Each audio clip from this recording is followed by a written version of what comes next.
Hello నమస్తే, welcome to TV on time on. అయితే ఈ సంక్రాంతికి ఆ, సినిమాలు వస్తూ ఉంటాయి. అయితే ఈ తరుణంలో అగ్ర హీరోల సినిమాలు కూడా ఈ సంక్రాంతికి వచ్చాయి. అలాగే చైల్డ్ ఆర్టిస్ట్ హీరో అయినటువంటి సినిమా కూడా వచ్చింది. ఆ సినిమా ఏంటో కాదు, హనుమాన్. మ్యాన్ సినిమా గురించి మనం ఈరోజు మరి ఏమేమి అసలు ఆ సినిమా యొక్క ఏ రకంగా వచ్చింది, అలాగే హీరోలు హీరోయిన్ అలాగే ఎలా పెర్ఫార్మెన్స్ చేశారు అనే తదితర అంశాలను తెలుసుకునే ప్రయత్నం చేద్దాం. రైట్, ఇక అసలు విషయానికి వెళ్తే సిల్వర్ స్క్రీన్ పై హనుమాన్ విశ్వరూపం కనపడింది.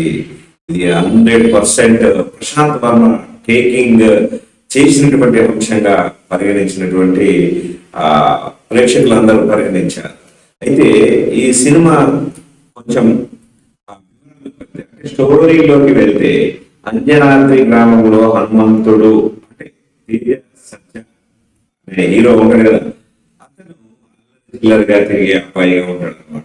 అయితే ఇక్కడ చిల్లర దొంగతనాలు చేస్తూ కాలం గడుపుతూ అలా కాలం మరి నడుస్తా ఉంటుంది. అయితే ఈ క్రమంలో గ్రామంపై పాలేగార్ల దౌర్జన్యాలు చేస్తూ ప్రజలను వేధిస్తూ ఉంటారు. పాలేగార్ల అంటే తెలుసు కదా, అంటే కొంతమంది ఏమనుకోవచ్చు, వాళ్ళని దుండగులు అనుకోవచ్చు, రకరకాలుగా అనుకోవచ్చు. అయితే బలహీనంగా ఉండే హనుమంతుడు వారిని ఎదిరించడానికి ప్రయత్నించే క్రమంలో చావు దెబ్బలు తిని సముద్రంలో పడిపోతాడు. అయితే సముద్రంలో పడిన హనుమంతుకు దివ్యమైన రుద్రం అని లభిస్తుంది. ఇది సినిమాలో చూశాను, ఎలా సన్నివేశాలు ఎట్లా ముందుకు సాగాయి. అయితే ఆ తర్వాత ఊహించిన విధంగా అద్భుత శక్తి అతనికి లభించేస్తుంది అనమాట. అయితే ఇందులో ప్రధానంగా హనుమంతుడు పరాక్రమశాలిగా మారిన విషయం తెలుసుకున్నటువంటి మైకేల్ అంటే వినయంగా వస్తాడు. ఇతనికి హీరోకి హనుమంతుని శక్తులు వచ్చినాయి కదా, ఈ శక్తి ద్వారా ప్రపంచాన్ని జయించడానికి అనేక రకాలుగా ఎవరో ఒకరు ఆ విలన్ రూపంలో వస్తారు కదా, అలాగే ఆ విలన్ ఆ గ్రామంలోకి వచ్చారనమాట. అంజనా గ్రామంలో అంజనమ్మ అంటే వరలక్ష్మి శరత్ కుమార్ కు హనుమంతుకు ఉన్నటువంటి బంధం ఏమిటి అనేది కూడా ఈ సినిమాలో ప్రధానంగా ఆ సినిమా చూస్తే అందులో కొంత తెలుస్తుంది మనకి. గ్రామంలోని మీనాక్షి అంటే అమృత అయ్యర్ పొందడానికి హనుమంతుడు చేసినటువంటి సాహసం ఏంటి, బాలేగాల చేతిలో గాయపడి సముద్రంలో పడిపోయినటువంటి హనుమంతుకు అక్కడ ఏం జరిగింది, అలాగే సూపర్ హీరో కావడం ద్వారా ప్రపంచాన్ని శాసించాలనుకున్నటువంటి మైకేల్ దుష్ట పన్నాగాలకు హనుమంతుడు ఎలా చెక్ పెట్టాడనేదే ఈ సినిమా సారాంశం అనమాట.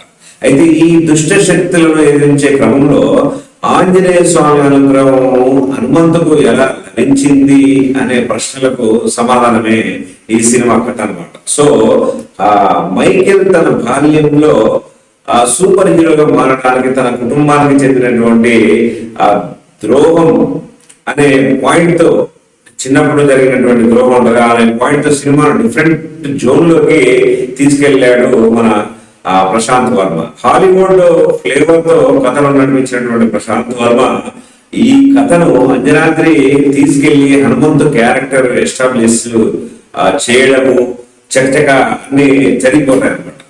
రుద్రం అని లభించిన తర్వాత కథ ఎమోషనల్ గా గాను అలాగే కామెడీగా గాను సాగిపోతూ ప్రేక్షకుడికి కొత్త అనుభూతిని పంచుతుంది అని చెప్పడంలో ఎలాంటి సందేహం లేదు. అలాగే సత్య గెటప్ శ్రీను కామెడీ సినిమాను మరింత ఫన్నీగా మార్చిందని కూడా చెప్పవచ్చు. ఈ సినిమాలో ఓ మంచి ట్విస్ట్ తో ఫస్ట్ హాఫ్ ను ముగించి సెకండ్ హాఫ్ పై అంచనాలు పెంచేలా డైరెక్టర్ ప్రశాంత్ వర్మ అయితే సక్సెస్ అయ్యాడని చెప్పొచ్చు. ఇక సెకండ్ హాఫ్ లో కొంత కంటెంట్ ను సాగదీసినట్టుగా అనిపించినప్పటికీ కూడా మైకేల్ క్యారెక్టర్ యాంగిల్ ను కథను నడిపించడంలో ఇంట్రెస్టింగ్ జోన్ లోకి వెళ్ళింది అనేదే ఈ సినిమా ఓవరాల్ గా చెప్పుకోవాలి. చివరి 20 నిమిషాలు మాత్రం ఆ సన్నివేశాలు చాలా అద్భుతంగా పండించాయి. గూస్ బంప్స్ వచ్చే మాదిరిగా కూడా మనం చెప్పుకోవచ్చు. క్లైమాక్స్ ఎపిసోడ్ ను నడిపినటువంటి విధానము ఎక్స్ట్రాడినరీగా ఉండడమే కాకుండా ప్రేక్షకులకు భక్తి భావంతో కూడినటువంటి ఎనర్జీని హై లెవెల్లో ఇంజెక్ట్ చేశాడు ప్రశాంత్ వర్మ. అందులో నో డౌట్. అంతేకాకుండా ఈ సీక్వెల్ కు లీడ్ ఇవ్వడం ద్వారా ప్రేక్షకులను ఎదురు చూసేలా చేశాడని చెప్పొచ్చు. అంటే పార్ట్ 2 అది ఉండొచ్చు అన్నట్టుగా చెప్పేశాడు అనమాట.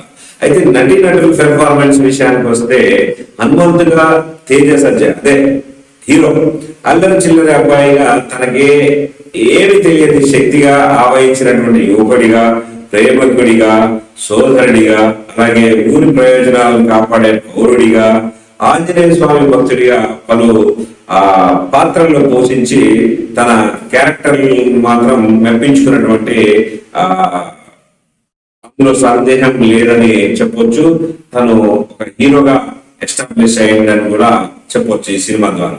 ఇక మీనాక్షిగా అమృతయ్యరు, అలాగే హనుమంతు సోదరి అంజనమ్మగా వరలక్ష్మి, శరత్ కుమార్, మైకేల్ గా వినయ్ రాయ్ తమ పెర్ఫార్మెన్స్ తో ఆకట్టుకున్నారని కూడా చెప్పచ్చు. ఇక గెటప్ సీన్ అయితే కామెడీ పండించడం, అలాగే సత్య, వెన్నెల కిషోర్ ఇలా పెర్ఫార్మెన్స్ అయితే నవ్వులు పూయించారని చెప్పవచ్చు. టెక్నికల్ విషయానికి వస్తే విఎఫ్ఎక్స్, మ్యూజిక్, సినిమాటోగ్రఫీ హనుమాన్ సినిమాను మరో లెవెల్ కి తీసుకెళ్లాయనేది చెప్పవచ్చు.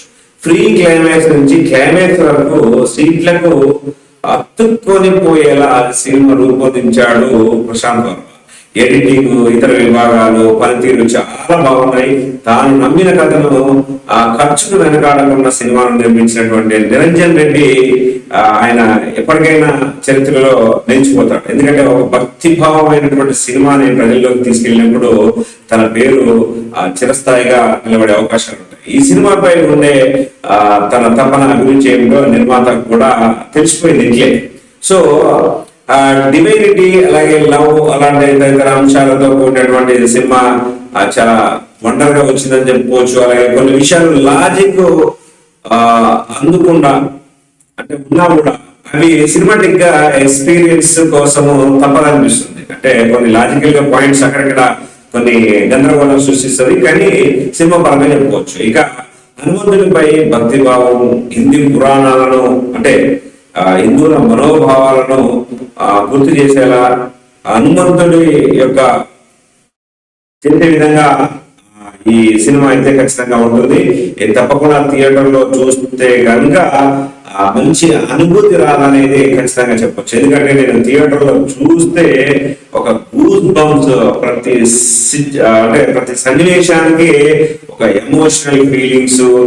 ఇక్కడ అక్క తమ్ముడు క్యారెక్టర్ కూడా చాలా మంచిగా అంటే ప్రశాంత్ వర్మ చాలా నీట్ గా సాగించాడు. కాకపోతే ఒక క్లైమాక్స్ లో మాత్రము అక్క చనిపోవడము కొద్దిగా ప్రేక్షకులని కొంత నిరుత్సాహపరిచినట్టుగా కొంత చెప్పొచ్చు. ఏది ఏమైనప్పటికీ హనుమాన్ సినిమా అనేది మాత్రము ఈ సంక్రాంతి సంబరాలలో ఇది ఒక వండర్ సినిమా అని చెప్పొచ్చు.